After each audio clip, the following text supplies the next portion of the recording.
Please subscribe to our YouTube channel and like, share and subscribe. Please guys.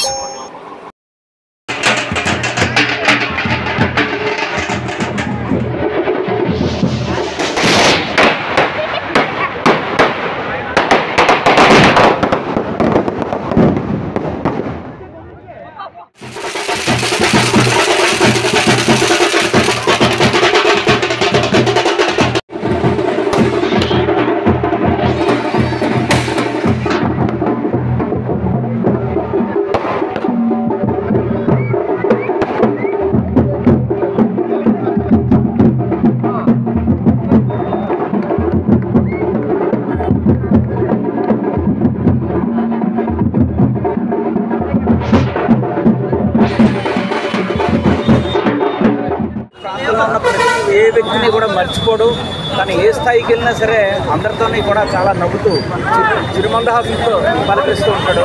అయితే ఈ రోజున ఆయన రాజకీయ ప్రస్థానంలో అత్యున్నతమైన స్థాయికి వెళ్ళాడు, రాజ్యసభ మెంబర్ అయ్యాడు.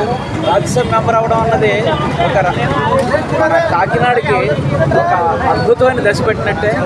నెక్స్ట్ ఆయన అన్ని రంగాల్లోనూ కూడా ఉంటూ ఏంటంటే సేవా రంగంలో ఉంటాడు, క్రీడా రంగంలో ఉంటాడు, కళారంగంలో ఉంటాడు. అన్ని రంగాల్లోని కూడా సమాజంలో ఉంటున్న మనుషులు సేవ చేయాలంటే ముఖ్య ఉద్దేశం.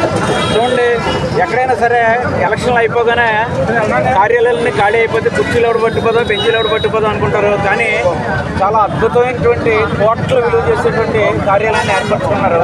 చాలామంది నన్ను అడిగారు, ఏమంటే ఇది ఏమన్నా ఆయన ఆఫీస్ కార్యకలాపమా లేకపోతే ఆయన బిజినెస్ దా అంటే అది కాదు, చూడండి అని చెప్పాను.